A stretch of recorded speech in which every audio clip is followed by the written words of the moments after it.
Gawa tayo ng biko. Ayan o. Nag-ano na tayo. Tawag doon. Naglatik. Naglatik na tayo.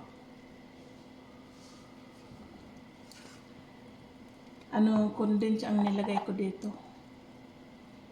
At saka chocolate para maging brown dahil wala puting gatas yun eh, diba? Ayan na yung malagkit ko, oh. Yung kanin ba? Anuhin natin dahil parang malagkit. Hindi ko pa naman ito nababandasin. Baka hilaw ba?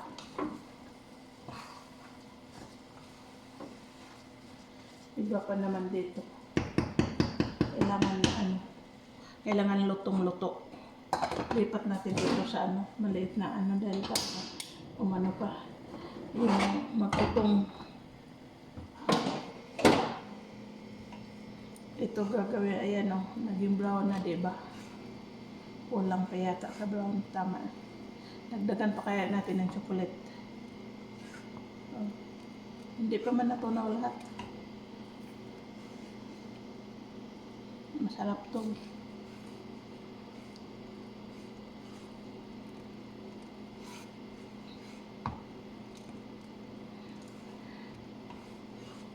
Biko ba biko? Kakanin sa Tagalog, Bisaya biko. Gawa tayo ng biko dahil nag-cravings tayo.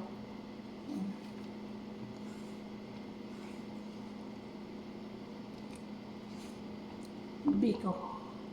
Tingnan natin yan mamaya ulit. Malapit na.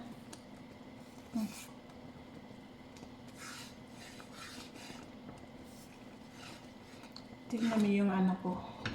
Yung latik ko. Malapit na siya. So, iwan ko lang yung malagkit ko yung kanin ko. Ito siya, malapit na siya, oh. Dahil sugar ang nilagay, condense ang nilagay natin dito, kaya mabilis lang to. Tingnan natin mamaya yan ulit.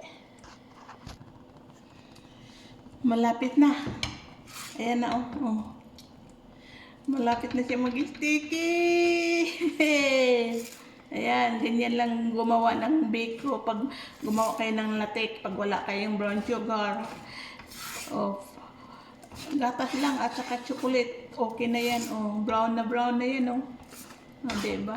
Dinagdagan ko kasi ng chocolate para hindi naman masyadong kita niyo yan. Ganyan. Kada mag-cooking vlog. Ganyan, oh.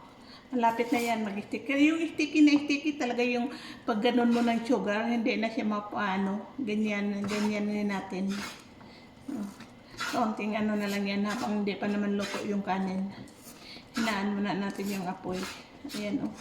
Ang ganda natin sarap ipalaman sa tinapay. Pag diba yung yung nasa bote na binibinta nila, yung tawag nun, yung nakabili ako dati, ganito lang yun, yung coco jam. Na pampalaman mo sa tinapay, bili ka lang ng gata, lagyan mo sugar, o hindi, yung ganito mo lang yan, pampalaman na yan sa tinapay, coco jam.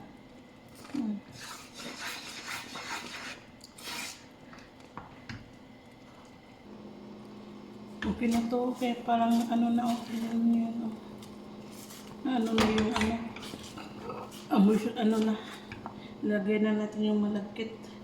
Ito na natin yan. Ayan yung malagkit natin, oh.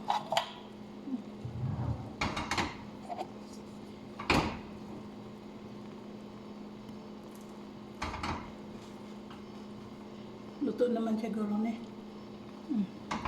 Luto na. Di naman siya para di naman sunog. Lagkit nga, oh. Buti pa hinaluan ko ng bigas to. Ihalo natin yung kutong.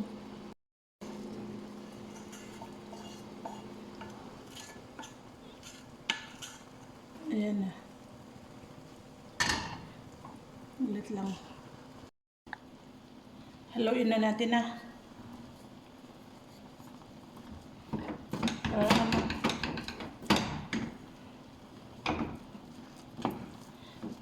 okay na yun. Dahil malambot na siyang ano, ito lang. Para ma-dry na siya.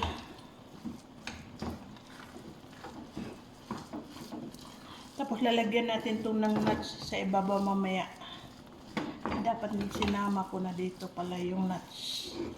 Yung nuts na luto. Paibabaw natin mamaya dito. Yan o. Para makita talaga. Biko is real.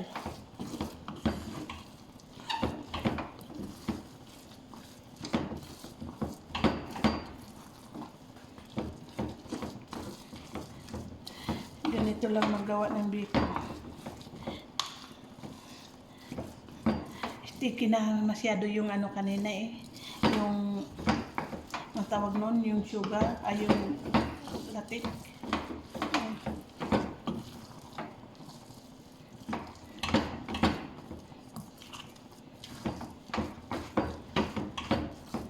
Lagyan natin ng butter kaya para masarap ha. Kuha tayo ng butter. Ayan yung butter oh. Lagyan natin dyan para maging ano siya. Yung parang oily ba. Hindi siya oily, dry siya eh. Ganyan.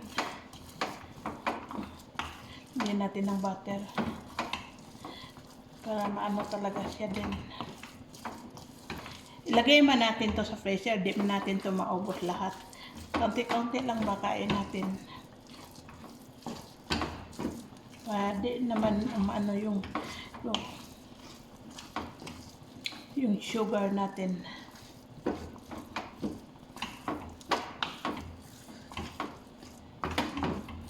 Sarap na nito, promise. Ano na to dahil dito mabilis mapanis dahil nilagyan ko ng butter, maging oily ito. Pag dry kasi ang biko nyo, mabilis mapanis.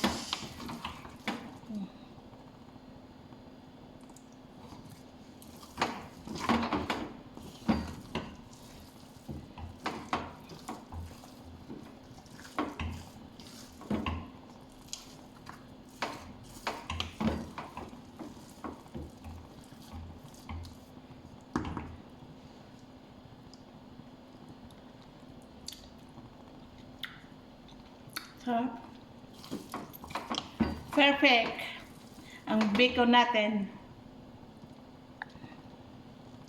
Perfect ang biko natin.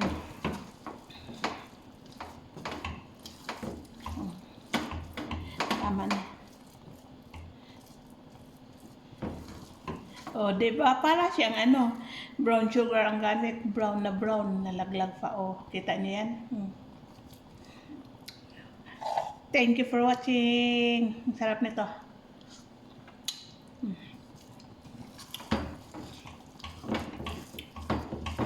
Hindi pa tapos lahat ang butter. So, matutunaw din yan lahat mamaya. Thank you. Ingat kayo lagi. Bye-bye. Craving is done. May biko na tayo. Buhok ko eh. May biko kain tayo. Thank you for watching ah. Bye-bye. Ingat.